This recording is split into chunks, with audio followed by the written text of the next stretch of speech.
Il Licata di Pippo Romano sbanca l'Ezzeneto a suon di reti e lancia un messaggio importante al campionato. La compagine gialloblu ha sciorinato un calcio veloce e incisivo, riuscendo ad entrare facilmente nell'area biancazzurra, apparsa tra l'altro un po' svegliata nei momenti topici della gara.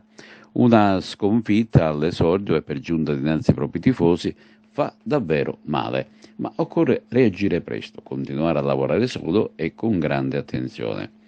Ma riavvolgiamo il nastro sin dall'inizio. Al fischio abbastanza equilibrato questi primi minuti del primo tempo, la prima palla gol è proprio per l'Agragas, all'ottavo con un colpo di testa di Rechichi che sfiora l'incrocio dei pali dell'ex portiere Valenti.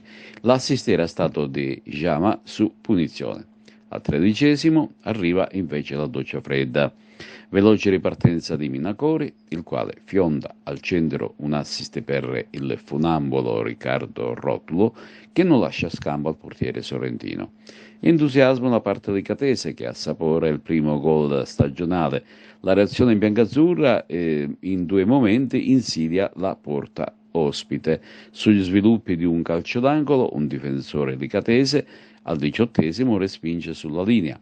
Poi al 22° una sventola su punizione del solito Jama, con effetto a giro, costringe il portiere Valenti ad una acrobatica deviazione. Purtroppo per l'Agragas non è giornata e al 24° subisce il raddoppio. Giannone dal vertice destro dell'area cragantina fa partire uno spiovente per la corrente Lanza, il quale insacca con grande cinismo di sinistro. I padroni di casa cercano di riordinare le idee, reagiscono con Sanseverino che impegna Valenti in una non facile deviazione. Si va al riposo con il Licata in doppio vantaggio. Al ritorno in campo, la compagine dei Templi stringe i tempi per cercare di dimezzare lo svantaggio e ci tenta con le mura, con un tiro che termina alto sopra la traversa. Occasionissima per l'Agragas al 55°, cross di Jama per Rechichi, il cui tiro finale si trasforma in un pallonetto, ma l'attento Valenti devia in angolo. E nel momento migliore dei padroni di casa arriva il tris del Licata. Solita ripartenza veloce licatese, Minacori si incuna in aria, ma viene trattenuto frontalmente da Petrucci che lo stente. L'arbitro non ha dubbi ed indica senza esitazione il dischetto. Dagli 11 metri e praticamente con il 62° trasforma lo stesso Minacori. Timida è la reazione biancazzurra che con l'Iteri, imbeccato da Jama, indirizza il di testa verso la porta avversaria, ma termina fuori di poco. Ma è il Licata che si distende davanti e trova il poker con Cappello, che mischia al 72°, calcia e trova l'angolo scoperto dell'incolpevole Sorrentino. Girandola di sostituzione per dare maggiore freschezza e dall'81° una forte punizione di Litteri viene respinta corta da Valenti. Interviene sulla ribattuta Marrale che segna a porta sguarnita. È il gol della bandiera. Al fischio finale c'è tanta amarezza tra i giocatori e di tantissimi spettatori sugli spalti. Purtroppo a punire l'Agragas sono stati proprio gli ex under biancazzurri di Lega Pro, vale a dire Rotulo, Cappello e Minacori. Una giornata storta, speriamo tutta da dimenticare, ma che rimarrà scritta negli annali del calcio nostrano. Intanto c'è una breve dichiarazione del questore di Agrigento, Emanuele Ricifari.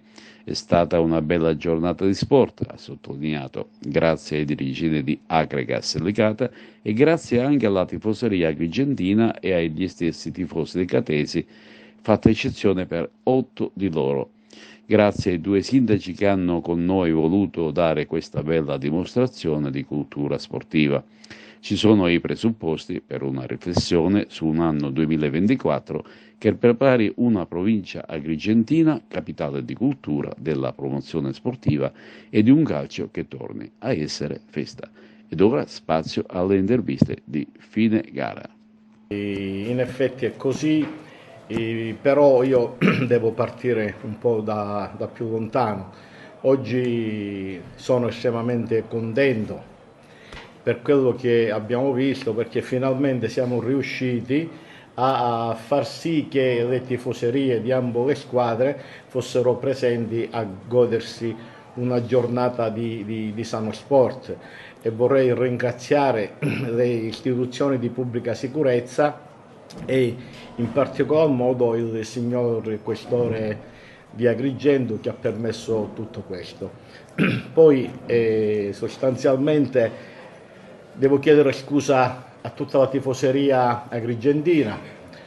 Io ho sempre detto che per fare grande una squadra ci sono bisogno delle componenti, la società, l'organico, la squadra e la tifoseria. Oggi è mancata la squadra perché erano presenti la società ed era presente un grande pubblico e di questo oggi mi rammarico perché è stata una sconfitta pesante che però ce la siamo meritata tutta perché l'Icata è stato per noi un osso duro. Però vorrei anche dire questo, cioè noi abbiamo una compagine di tutto il rispetto. Oggi abbiamo visto tutti che non sono stati all'altezza della situazione, però io la prenderei solamente come un breakout. La partita di oggi era la prima partita, disputavamo la prima di Serie D dopo tanti anni. Adesso Valenti, forse una volta e poi un palo.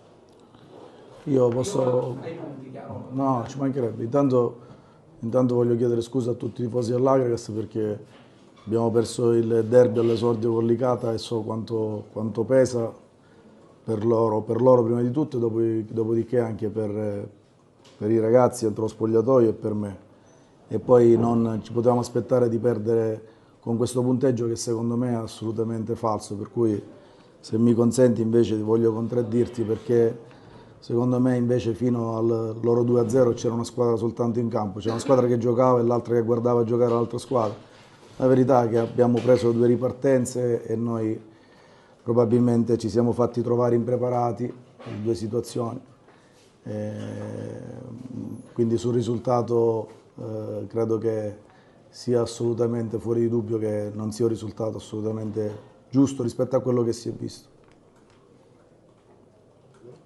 Cos'è che non ha funzionato secondo te? No, secondo me non ha funzionato semplicemente non aver fatto gol quando ancora la partita stava sullo 0-0, quando avevamo il dominio del campo, il dominio del gioco e anche sull'1-0 abbiamo avuto l'opportunità di recuperare e riprendere la partita, non l'abbiamo fatto.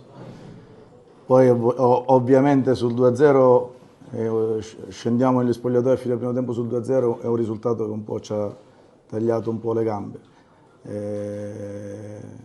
Poi sappiamo il secondo tempo come è andato col rigore, netto o meno, ma quella è una situazione dove noi dobbiamo tentare di recuperare la partita e ci sbilanciamo un po', quindi siamo tanti sopra la linea della palla.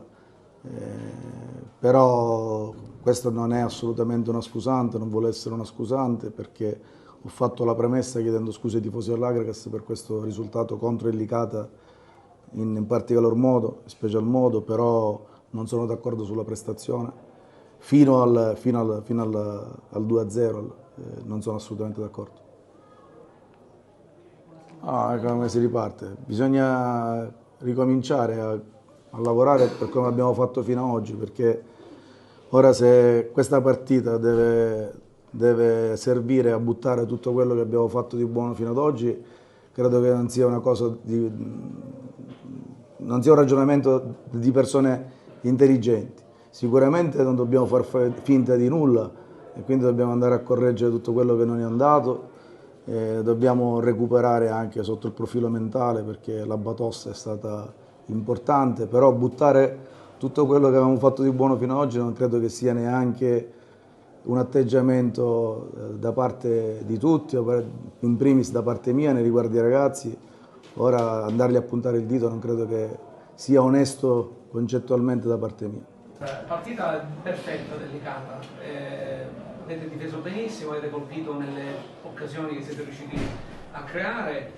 Dov'è che inizia, diciamo, il merito dell'Icata e dove inizia il demerito dell'Agrax? Cos'è che secondo lei C'è stata una partita troppo perfetta del Licata oppure l'Akragas ha peccato magari di inesperienza o di qualcosa? No, a parte che non parlo dei demeriti degli avversari, ma parlo dei meriti dei miei ragazzi che sono stati oggi encomiabili perché dovevano fare la partita che hanno fatto, una partita anche a tratti di propositività, nel senso delle ripartenze, ci siamo difesi abbastanza bene, abbiamo concesso poco, quantomeno forse l'angolo, su quell'angolo là poteva fare gol l'Akragas, però poi abbiamo rischiato veramente poco, abbiamo sfruttato bene quelle che sono state le ripartenze, quello che avevo chiesto ai ragazzi di farli tirare fuori e poi attaccargli gli spazi e abbiamo interpretato bene la partita, i ragazzi sono stati bravi a sfruttare tutto quello che c'era da sfruttare.